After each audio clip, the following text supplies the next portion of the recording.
Time now for your forewarned weather with Chief Meteorologist Alana Brophy.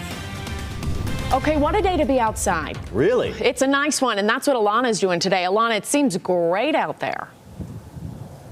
It's hot. It's hot, Brian and Sarah, and that is great because we've been waiting for the warm-up, and it is here in southeastern Utah. We are on the Good for Utah Road Tour at our latest stop, which is a brand new state park, Utah Raptor State Park. We're standing on top of the visitor center. I know, rare, but I want to walk you through this because the views are incredible. You see that gorgeous red rock, the red rock foundation that Moab is known for. You can see that from the new state park, and then you start to slide and you catch the LaSalle Mountains. They've got snow on the top, the tippy top, but we know this is a dry area. We're going to keep on going. Walk with me here because you can actually see the campground, and it has gotten busy. They opened the campground to campers today, filling up those spots. That's not all. As you look, you can see these sweeping views with tons of trails for hiking, biking, OHVing, but then also you see the Dalton Wells Quarry, 5,500 dinosaur bones. That's what's been discovered at that quarry. You can hike to it from 10 different species of dinosaurs, including the Moabosaurus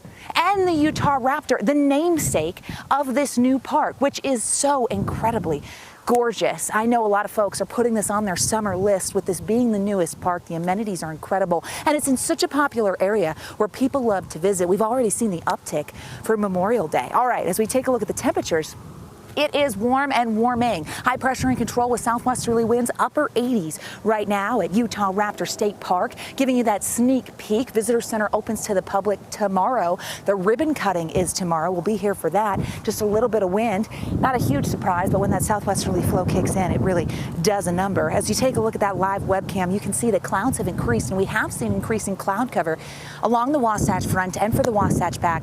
Southwesterly flow drawing in a little bit of moisture. You notice there on the camera. Something to be aware of. Yeah, it's a little unsettled as we head into the holiday weekend. The satellite radar showing just a little bit of cloud cover increasing there.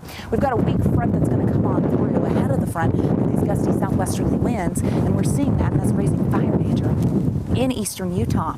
In the south, we've got a lot of sunshine though. Sunshine for days. Our Black Desert time-lapse video shows those clear skies. Dry conditions.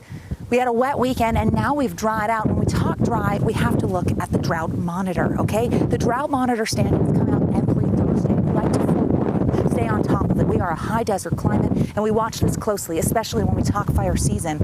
With our wet weekend and the monumental moisture we received from that, rainiest day in Salt Lake was Sunday for the month. That actually helped out the drought standings. We actually saw gains, so progress in the severe and moderate category, but 3% extreme drought holds on in the southwestern corner of the state.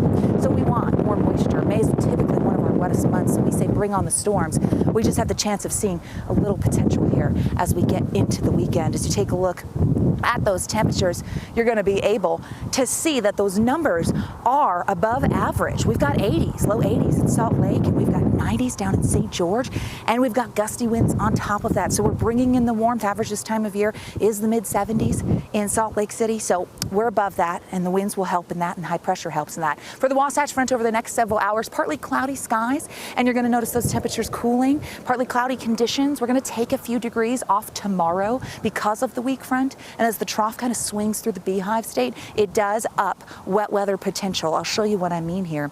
As we look at the fire warning, the red flag fire alerts, you can tell that's for a portion of the state, and that includes the eastern Uinta Basin, the Book Cliffs, and portions of Grand County. Then we check out precipitation, and the Storm Prediction Center puts out that general thunderstorm threat for a big part of Utah on Saturday. So a pop-up storm or shower could happen. Now, we are dry at the surface, so you could just get gusty, erratic winds with those storms, but this is important because you want to be outside recreating, and we want to make sure you stay safe. Futurecast takes us through. It does bring in a few storms. Watch the clock in the corner of the Futurecast. Gives you the timing of potential activity, but it looks like Saturday we have the chance of some isolated storms that could develop, and that could throw a wrench into your outdoor plans. It cools us slightly back to average, but then high pressure is going to come back and take over. We do have a slight chance on Sunday. Looks a little drier on Memorial Day itself. Upper level Futurecast is going to show you the big picture. You see our ridge of high pressure. It flattens slightly as that trough moves through, brings the potential of an isolated shower. We cool down slightly, and then the high comes back, meaning, you know, you guessed it,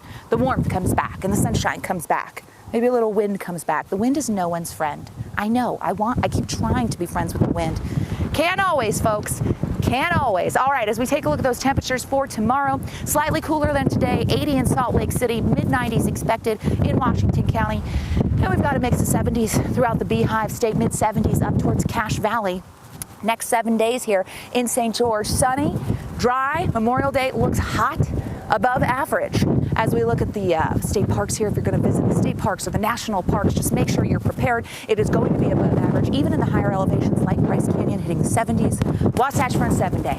Get to it. We'll show you, right? You know what to expect. Chance of an isolated storm, then a slight chance Sunday. Memorial Day looks drier as temperatures heat back up. Mid-80s by next week. And if you love the warmth and maybe you love the wind, Utah Raptor State Park is the way to be. I feel like this wind makes me turn into a dinosaur. I just want to run through.